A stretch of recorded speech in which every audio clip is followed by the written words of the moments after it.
Fala pessoal, aqui que vos fala é o Vini, bem-vindo ao meu canal de React. Eu tô trazendo aí a pedido de vocês o vídeo do canal do Thiago, Sempre Quem Vence Ele, Vantagem da Vitória. Vamos ver aí o personagem que tem o poder de 1 milhão de sóis, né? 1 milhão? É 1 milhão ou 10 milhões de sol? Se eu não me engano, acho que é 1 milhão de sóis, né? Esse Sempre tem o poder ridiculamente forte, cara. Personagem forte da porra, cara. Ele tem muitos poderes quebradíssimo. Nossa, ele tem muita coisa, cara. E olha que tem personagem que ainda vence esse cara, né? Tão roubado do jeito que ele é. Então, bora ver aí, vamos ver como que tá. Vamos ver quem é os personagens, né? Bora. Sentry, ele é um dos heróis mais poderosos do universo Marvel. O cara Muito literalmente forte. derrotou todos os Vingadores, X-Men, Asgard, seres cósmicos e até mesmo entidades, cara. É até mesmo difícil de pensar quem venceria o Sentinela. Mas esse vídeo, ele será a prova de que o Sentinela, ele não é tão invencível assim. E que ele sim pode perder. Fala galera, beleza? Aqui que fala Afinal, é já Thiago tem vídeo Tudo falando Mais, que ele perdeu já, né? Alguns e hoje estamos aqui na com Vontade da personagens Vitória. bem E pra mais quem poderosos. é novo aqui no canal e não conhece a Vontade da Vitória, esse quadro aqui no canal você escolhe os personagens que teriam a maior ou menor condições de vencer outros personagens. É uma lista de 10 personagens, tá? Onde montamos um tipo de torre do Mortal Kombat, e quanto mais alto for, maior a porcentagem de vencer. No final do vídeo também eu falo aí o bônus de 5 personagens extras que teriam condições de vencer o Sentinela. Teriam condições ou também não teriam condições. Lembrando que também essa vontade de vitória eu considero fraqueza, habilidade, versatilidade, poderes e assim vai, para poder definir quem poderia se sair melhor numa luta. Já cola comigo nessa vontade de vitória, que vai ser com Sentinela ou Sentry. Já deixa aquela sua inscrição aqui no canal e aquele like também, para você não perder nenhuma outra batalha ou vontade de vitória também. Guts Berserker. Guts é um dos personagens mais insanos que eu já vi, tá? Se você é um jovem menos de 16 anos, eu recomendo você não ver o mangá, ou ler o mangá, tá? Porque tem bastante sangue, diga-se de passagem, né? Mas, no universo dele, ele é sem dúvida um dos humanos tá mais forte. Ele pode lutar de igual para igual e matar também horrores sobrenaturais como Apóstolos. Ele confrontou um membro da mão de Deus na forma de Isla e conseguiu lutar o suficiente para poder fugir. Ele destruiu também uma besta primordial. Caraca, eu não achava que ele seria tão quebrado assim, ó. Skicker, as sereias e armaduras de Berserk. Nossa. A teoria que Guts pode não ser humano, ele pode ser um avatar ou a personificação de uma outra se ele é coisa. tá A ideia forte do mal pra estar é ter aqui avatar ainda, né? na mão de Deus. Talvez da mesma forma que o ideal ou a ideia do mal é a conjunção de todas as emoções negativas coletivas de Berserker ou em Berserker, né, em si. O Guts, ele pode ser enviado de outra coisa em si mais sombria, talvez, né? Talvez, teoria, né? Por mais que ele seja um lutador, né? O único superpoder que ele tem, né, que ele realmente tem, é quebrar o fluxo da casualidade por pura força de vontade. Por mais que o Guts seja forte, o cara forte durão, vale a pena colocar ele nessa menção aqui honrosa, tá? Afinal, ele, até o momento, né, não sabemos se o Guts vai evoluir para um outro nível sequer inimaginável, né? Chance de vitória 0%. Zarak Kenpachi. Se o Guts já é casca grossa, imagina o Zarak Kenpachi, que é um dos Sharingamis mais insanos de Bleach. Com as suas duas mãos e o seu tapa-olho removido, Zarak Kenpachi deu one shot no quinto disparo do seu tado selado. Mas é claro que depois vimos que Noitora tendo sua ressurreição ativada. Zarak Kenpachi também chegou a lutar contra o próprio Yami, ou Espada Zero. Junto com Byakuya, ele derrotou o Yami e teve também apenas seleções medianas, né? Vale ressaltar também que o Zarak não usou o Kendo nessa luta, onde ele também chegou a lutar contra o próprio Byakuya por um bom tempo. Aí ele também afirmou também que o Zarak era a segunda pessoa que ele não gostaria de lutar antes dele obter a imortalidade. Que vale ressaltar também que a primeira pessoa que Aizen tomou precauções foi o próprio Yamamoto. E o arco da Guerra Sangrenta de 1000 anos, onde vamos ver no anime, o Zarak ele desbloqueou o seu Shikai e Bankai. Com apenas seu Shikai, enquanto ele usava um tapa-olho que drenava a sua Reatsu, e com apenas uma mão só, o Zarak ele acabou com o meteoro. A Bankai do Zarak também torna ele um demônio praticamente capaz de dominar ao Geralt. É muito forte ele, um dos cara. poderosos soldados do Rei Quincy, e alguém que já tinha os poderes, habilidades, né, limitados e distorção da realidade. A Bankai do Zarak também era tão poderosa que seu corpo não conseguia nem sequer conter a quantidade de Ryoku emitida. Ele chegou a quebrar o próprio braço, né, tentando balançar o próprio machado. Enfim, Zarak sim é durão. O tancador também de golpes físicos e tudo mais. Mas até mesmo com a Bankai do Zarak não seria suficiente. Mesmo que o Zarak ele possa tentar afetar o corpo do Sentry ou qualquer outra coisa do tipo, não adiantaria de nada. O Sentry ele já foi apagado ali do tempo do passado, tá? Pela própria Morgana Le Fay. Ele voltou como se não fosse nada. Sentry ele poderia sobrecarregar a energia ou a reação do Zarak limite em seu corpo, onde poderia acontecer igual que aconteceu com a própria Bankai. Assim como o Sentry, ele fez com o próprio Homem Absorvente. Chance de vitória 2%. Hulk Terra 12091. O Space Panic Hulk é sem dúvidas uma das versões mais fortes do Hulk. Ele é tão forte que nem os Vigias conseguiram detê-lo. Ele realmente lutou e matou os 6 Vigias. Os mesmos Vigias criaram um Unificador e praticamente controlaram todo o universo. Na Terra 12091, ele já chegou a matar brutalmente um esquadrão inteiro de Hulkbuster. Ele também chegou a matar o Quarteto Fantástico. Ele também já chegou a rasgar a cabeça do Deadpool, quebrou a costela do líder, derrotou o DC Samson. Enfim, é uma versão bem poderosa. Mas o Sentinela, ele não é um herói qualquer. Ele encararia o Space Planet Hulk de igual para igual. Ele facilmente derrotou o Bill Raio Beta. Sentinela chegou aí a rasgar a Zona Fantasma com suas próprias mãos. Sentinela também chegou a rasgar o Void, que é uma contraparte maligna do próprio Sentry. Ele também chegou aí a rasgar a Ares ao meio como se não fosse nada. O próprio Sentry também chegou a ser superior ao Homem Molecular no quesito de controlar toda a matéria e derrotou o próprio Homem Molecular também. Seria uma luta de proporções destrutivas grandes, mas a versatilidade do Sentry ajudaria ele bastante, principalmente que ele dificilmente morreria. Ele contém um controle sobre as moléculas de alta e também dentre várias outras coisas, que faria o Sentry vencer o Space Hulk também. Chance de vitória 13%. Superman. Eu sei que o Superman e Sentry é uma luta bem disputada. Sentry, ele é uma versão do Superman, claramente, tá? Só que com mais poderes e mais versatilidade no uso dele. Além de também conter o próprio Void, que é um outro tipo de poder sombrio que ajuda o próprio Sentry. Superman já enfrentou várias ameaças poderosas acima dele, com a capacidade de destruir todo o planeta ou até mesmo o próprio universo. Superman chegou a derrotar oponentes grandiosamente maiores do que o próprio Sentinela chegou a derrotar. No caso do Void, poderia não surgir tanto efeito na questão do medo e também a influência, porque os demônios que o Superman tem nunca realmente residiram dentro dele, né? Ao invés disso, ele enfrenta regularmente caras como, por exemplo, que brincam, né? Questão de medo: Lex Luthor, Darkseid, Brainiac, Metal, Doomsday, Zod, dentre outros. O que dificultaria também um pouco para o próprio Sentry ou Void. Sentinela não apenas possui as habilidades que o Superman tem. A Sentinela também pode manipular a luz, dobrar o tempo, moldar de forma, se teletransportar, projetar pensamentos e também consciência e também criar aura emocional. E nessa questão, o Sentinela tem a vantagem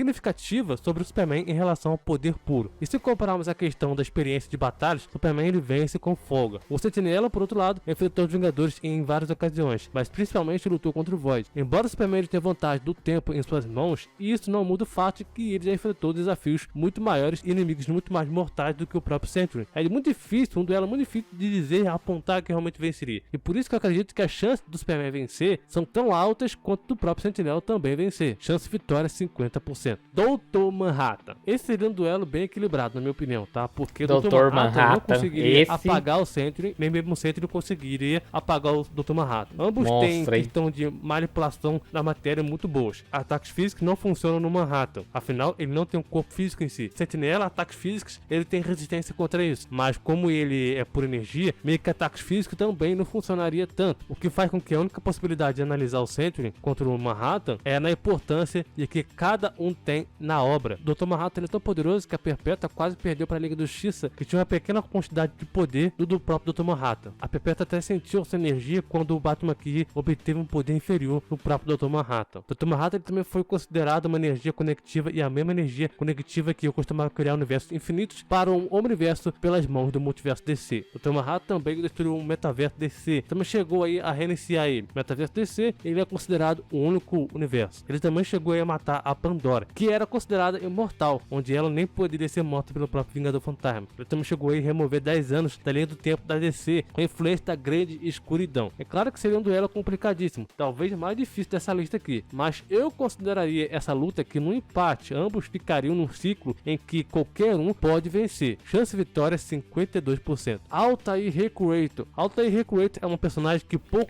conhecem, mas caraca, que é bem interessante de saber mesmo, quem é. Ela afirma que não poder que ela tem é da hora. História. Ela é uma personagem famosa do mundo real. Altair Recreator tem várias fanfics feitas sobre ela. Ela também obtém todos os poderes dessas fanfics. Por exemplo, se alguém escreveu uma fanfic onde ela tem poder do Darkseid Ômega, ela vai pegar todos os poderes dele. Se você parar pra pensar, isso é bem apelão, mas é assim que funciona. Digamos que ela pode ser quem ou o que ela quiser, mas tem um porém. Isso depende de quem fará essa fanfic sobre ela, onde ela pode se tornar uma personagem com limite ou sem limite. Eu tenho que admitir que ela não é uma personagem simples, ela precisaria da própria aprovação do público para se tornar forte ou obter poderes adquiridos. A aprovação do público, que eu quero dizer, tá? Tudo é o que o autor escreveu como dar a um personagem um novo poder. Leitores ou espectadores precisam concordar que é possível ou simpatizar com a personagem, mas isso é apenas porque os personagens estão vinculados às leis e também à própria racionalidade do mundo real. Mas no final do anime, ela está livre dessas leis, para se tornar a mais poderosa possível que puder. Enquanto Century dependeria muito da fanfic que seria escrita sobre ela, para poder enfrentar o próprio Sentinela. Dependendo muito, né? Dependeria muito. Chance de vitória 75%. Popeye. Alguns podem dizer que se o Popeye realmente teria chance com o Sentinela, caraca. mas acredita, ele teria chance até demais. Vocês sabem que o Popeye tem um poder da Toon Force, né? Nas suas mãos. E o que é um poder magnífico. Se usarmos os feitos completos do próprio Popeye, Sentinela choraria no banco completamente. Popeye literalmente pulou e espancou seu próprio criador por chamá-lo de feio, chegando então até a nocautear ele. Isso aconteceu nos quadrinhos antigos. Pra quem é mais velho, vai lembrar. Popeye e o Papi já chegaram a destruir o filme em que foram criados. Popeye já chegou a sobreviver à destruição do universo em mais de uma ocasião, como quando o The Big Guy, um deus supremo, né, do próprio universo de Popeye, desligou o universo inteiro e o Popeye não foi afetado. Ele também tem a manipulação da realidade com a Toon Force, que é tão poderoso que ele literalmente se transformou em Rocket e voou de volta pro próprio planeta Terra. E mesmo depois de ser apagado do nada, ele poderia gerar uma lata de espinafre e comer ela, para poder reviver de volta à existência. Ele já chegou a sair do seu próprio desenho animado a poder escapar dos seus próprios sobrinhos. E um dos episódios também em que o menino estava aí sendo intimidado, Popeye deixou seu quadrinho para dar conselhos ao garoto sobre como lidar com esses valentões. Ele também pode atingir seres não corporais, como fantasmas e espíritos. Popeye também já chegou a dar aí socos onde ele poderia negar e também anular os efeitos da magia. Ele também chegou a surrar uma criatura da própria sétima dimensão. Enfim, Century pode sim ser poderoso, mas ele enfrentar Popeye e todas as suas capacidades, principalmente com a Toon Force, ele não teria muita chance, não. Chance de vitória 90%. Azriel. Fala sobre Azriel, é necessário falar sobre o Flowey, que destruiu o arquivo salvo de Friskies. Os arquivos salvos que representam uma linha do tempo na qual o universo determina se tem controle, como visto por Flowey, ainda destruindo então outros arquivos em si do próprio jogo. Mesmo que Frisk nunca tinha o save, né, no seu arquivo, e como a Azriel mais pra frente foi chamada de linha do tempo, o Flowey também é mostrado por ter vários arquivos salvos. Ele foi capaz de travar e ter o controle de todo mundo do jogo. O mundo do jogo, ele é a cosmologia do universo inteiro. A Azriel, uma fração do seu poder, apagou uma linha do tempo inteira. A Azriel também planejava redefinir tudo. E isso seria um reset total em tudo, pois apagaria até mesmo as memórias do Frisk. Um reset também traria tudo, traz tudo de volta para quando a chakra caiu no próprio subsolo. E assim afetando todas as linhas do tempo. Como se estivesse então criando um novo multiverso inteiro novamente. Em vez de apagar tudo, a Azriel traz tudo de volta como se não fosse nada, já que ele mesmo diz que não se importa mais em destruir o mundo. Depois de usar todo o seu poder, sua simples presença estava aí fazendo então com que todo mundo do jogo, que é o multiverso, terminasse. E Azriel também tem estatísticas infinitas, enquanto é uma forma em que ele estava aí usando apenas uma fração do seu poder. Azriel Dreamur é um dos personagens poucos conhecidos, mas que tem muito poder. Chance de vitória não conhecia mesmo, não. Divine Spawn. Não Divine conhecia, Spawn, não. ele é o auge mais insano dos quadrinhos, tá? Se o Spawn já é violento com seus poderes padrões, imagine então eles com poderes divinos. Pois é, para entender o quão poderoso é um Spawn nessa versão, tá? Eu tenho que citar dois dos inimigos mais poderosos que o Spawn já enfrentou: Deus e Satanás, né? O coisa ruim. Esses dois lutam desde o seu próprio tempo e estão presos em um impasse interno. Eles nascem gêmeos e compartilham o mesmo poder. Naturalmente, qualquer feito que Deus realizasse se igualaria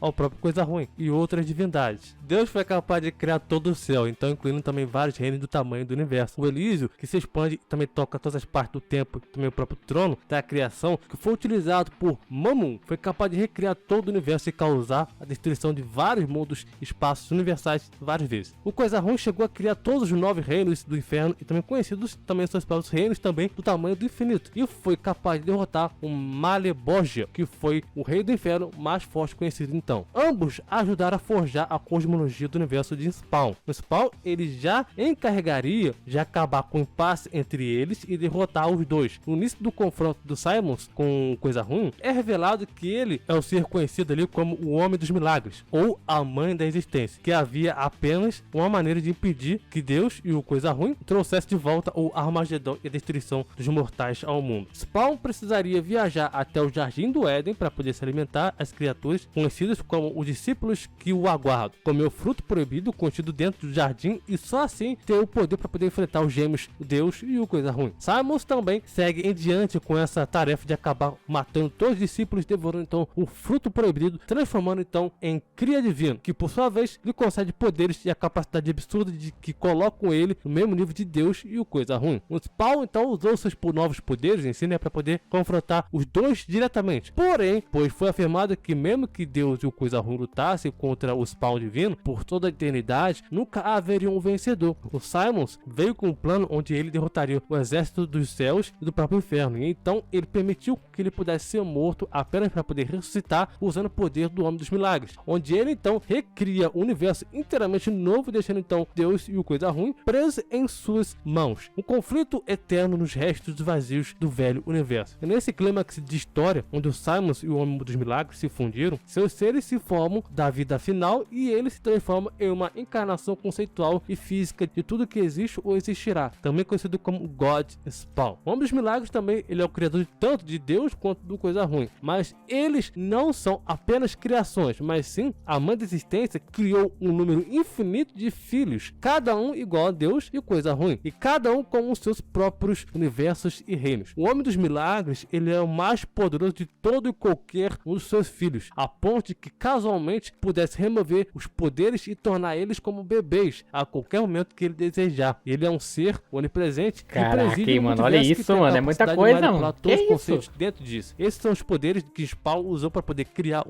seu novo universo sem Deus ou Coisa Ruim, impedindo então que o Armagedon acontecesse no futuro. Essa reunião que o Homem dos Milagres certamente concederia ao Spawn acesso a todas as habilidades dentro do universo do Spawn e domínio completo sobre a sua cosmologia, e esse seu auge ou poder é de longe o mais impressionante que o Spawn já chegou a demonstrar, já que a cosmologia em si é tão vasta que não apenas em quantidade infinita de espaço e tempo universal dentro dele, mas também um número infinito de seres multiversais que o Spawn os transcendeu diretamente. Resumindo então, o Spawn se torna um ser acima do conceito de bem ou mal, acima da própria existência. Chance de vitória 100%. Irmãos Mortes, SCP. No princípio havia morte, depois e para sempre. Essa é a frase que define os Irmãos Mortes. Os Irmãos Mortes nasceram antes da criação no universo da SCP. Eles são a personificação da morte. Há uma pequena morte. Ele representa a morte do indivíduo e ele é o mais fraco entre os três irmãos. Mas o seu poder ainda é maior do que os deuses anciões, inferiores, que são o próprio McHane, Aldabaoth e o próprio Rei Escarlate. O segundo irmão é o mais forte e a grande morte, que representa a morte de cada quantidade finita, que é a mais forte que a morte menor, e os deuses anciões inferiores. A morte mais forte é o irmão Hal-Death, que representa o fim de todas as coisas e ele é o ser mais antigo de toda a criação no universo SCP. Os Irmãos Mortes são responsáveis pelo sofrimento do SCP-1440. A Árvore do Conhecimento é uma das árvores frutíferas, estruturas também cósmicas mais importantes do universo SCP. Ela contém infinitos multiversos do tamanho de nulo em seus ramos, que contém a maior parte da criação. A morte dos irmãos é responsável por criar a Árvore do Conhecimento, e a morte dos irmãos também existe fora da Árvore do Conhecimento em seu próprio reino. A morte dos irmãos também é a mais forte do que os deuses anciões inferiores, que são McHane, Aldabaoth e o Rei Escarlate, que são todos capazes de destruir a Árvore do Conhecimento com a sua mera presença. Os Irmãos Mortos também são os irmãos mais fortes do que os deuses, que podem destruir os multiversos infinitos. E o Rei Escarlate, como comparação, é como se fosse o mal do universo SCP, Os Irmãos Mortos têm uma desavença com o próprio Rei Escarlate. Um dia, sempre tem um dia,